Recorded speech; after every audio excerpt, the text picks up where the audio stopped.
gonna turn this off. It may come back. It may generate. It's a weird knocking noise. I'm gonna put the mic up actually real close, and I want you guys to hear this. So for now, let me turn this off, start this back up, and we're gonna go outside and see if it do it.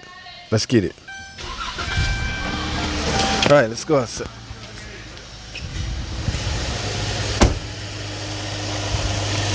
Typically, you get that noise first thing in the morning. Cold, it'll just start tapping. All right. Y'all hear it? Y'all hear that?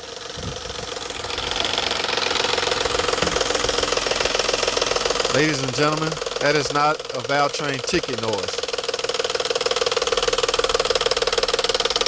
Yes, it sounds like it's right here. Look, see how it just stopped? All of a sudden it just stopped because the cam phaser, the spring mechanism inside the phaser likely caught up with itself. So now you're gonna have the valve cover off anyway, so you can do a Valvetrain inspection as far as rocker arms and lifter, but it doesn't matter. I have to go inside of this and check.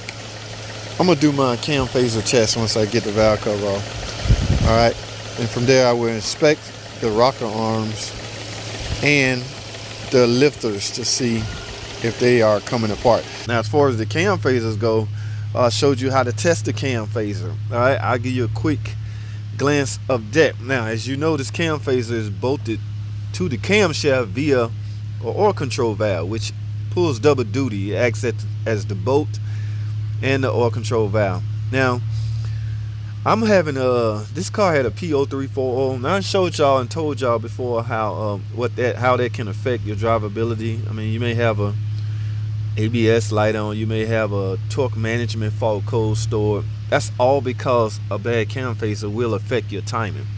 Yes, guys, it has to turn in synchronized rotation with the camshaft in order for it to read right. So you may have just crazy cam sensor codes. First thing people do when they have a cam sensor code, replace these. They call me all the time. I just put cam sensors on it. It can't be the problem. And I got to the point where I'm tired of saying, look, just because the code name is such and such does not mean the part is bad. That may be the case, but anytime you got a code name that's attached to a circuitry or anything like that, just say O2 sensor circuit volts low.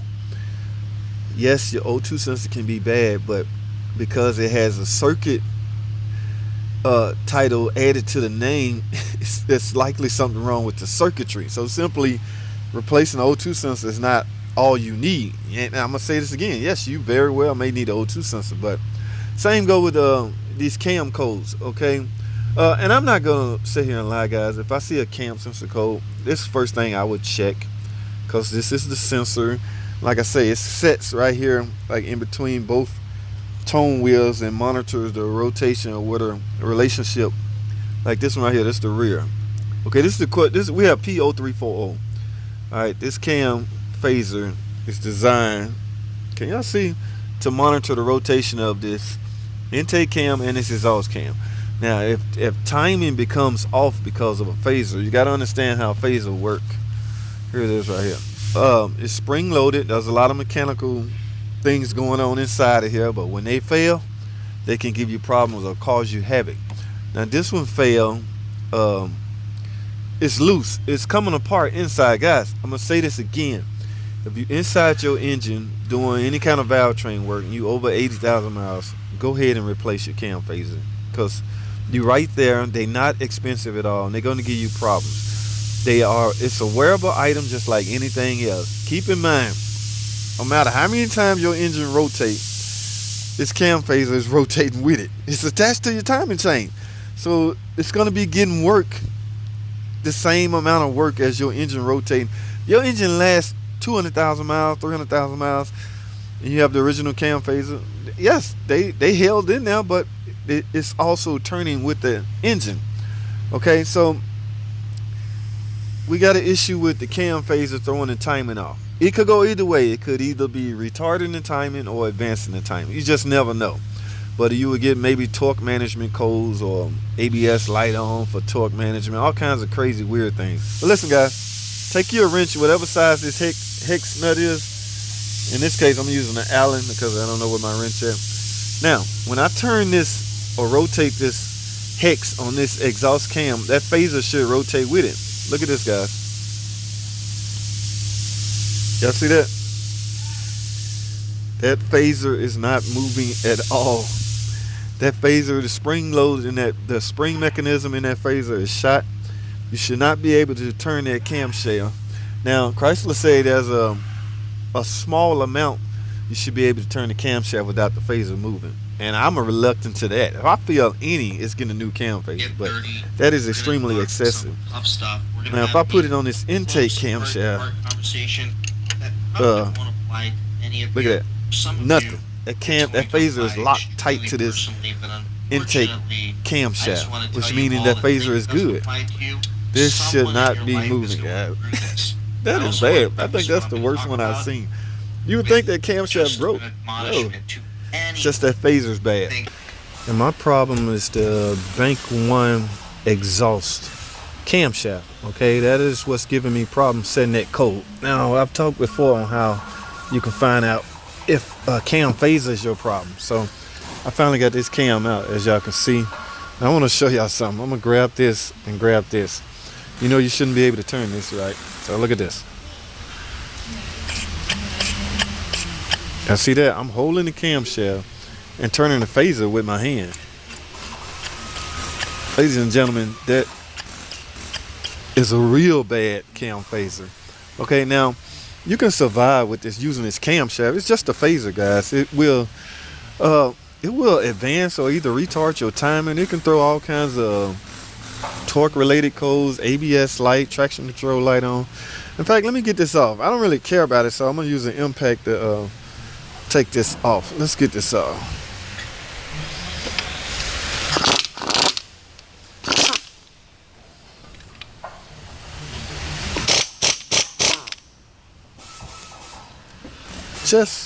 I'm going to replace it anyway. I have new cam phasers up here. I typically wouldn't use the impact on these. I mean, this is important, guys. Make sure it's not restricted. Make sure this will push in. It's an oil control valve that pulls double duty. There's a torque specs to tightening this on. Okay, this is the phaser.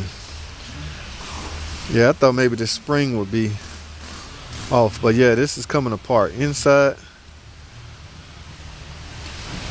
Can't really hear nothing. But yeah, guys, these will drive you crazy. So while I'm on this topic, I'm gonna discuss this. Guys, I've said it before, I'm gonna say it again. Y'all probably tired of hearing me say it, but if you're already in your Valvetrain to do anything Valvetrain related, especially to this 3.6 Pentastar engine, and you have, I don't know, roughly 80 and up 1,000 miles, I highly recommend you replace these, guys. These are going to give you a hard time in the long run. Now I have okay, this is an intake, and I have a brand new exhaust right here I'm going to install on here. But yes, you should not be able to turn that cam phaser with it being bolted to the camshaft. Imagine if your engine running and the camshaft, exhaust camshafts, are supposed to be at a different position than what it's actually in. Do you know what kind of timing you could affect? This actually, well, the timing chain right on this, right? So if this is not doing what it's supposed to be, holding steady like it's supposed to be, you will have retard timing or either advance. It's hard to predict which one, but it doesn't matter. The ending results will be poor drivability. All right. So keep in mind, guys, like I say, there's no fault code that says anything bad. And there's definitely not a fault code that says cam phaser bad. You know how we tend to do with cam sensors and things like that. We see a cam sensor code, we'll automatically assume the cam sensor is bad, or the cam actuator. There's 2 actuators on each valve cover. Okay, so that we got to get out of the habit of doing that, guys. We got to start diagnosing things. All right. Yes, those are my 2 phasers right there. I will be reusing this camshaft. There's nothing wrong with it. Now, the reason I took it off, you do not have to take it off in order to do cam phasers, guys. I'm gonna keep that in mind. But I had a ticker. This is a ticking job. Okay, so I had to go inside and do replace all the broker rocker arms. I wish I can find them. Where are they? Some up here, but They was broken in bank 2, so I'm repairing bank 1 right now. I get to bank 2 later. Guys, try to keep stuff covered up so you won't drop anything in there. But yeah, I got brand new rocker arms I'm getting ready to install. The whole valve train gonna be redone, actually. Everything but the lash adjusters. Now guys, that doesn't mean I found broken rocker arms, but your tick can actually be from a number of things. All right, I got to replace these anyway, so I might as well take them off. I tend to push down on these lifters to see if they collapse. Okay, I don't typically replace these when I'm doing a ticker unless they're bad. Now, the one rocker arm that's bad, or the one rocker arm that broke, I will install a new lifter under that rocker arm because it may have inadvertently damaged that lifter. So yes, if I have a broken lifter, let's say this one was broke, yes, I will go ahead and replace. No, if I have a broken rocker arm, yeah guys, my terminology is off.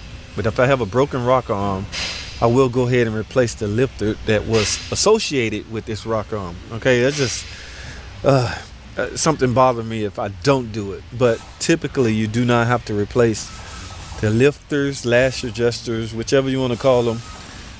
None of these have collapsed. They are holding firm, holding steady. I guess they pumped up with the oil pressure. So I will, however, check them though. Physically check them. I mean, you can visually check everything, but visual only goes so far. You need to lay your hands on this stuff.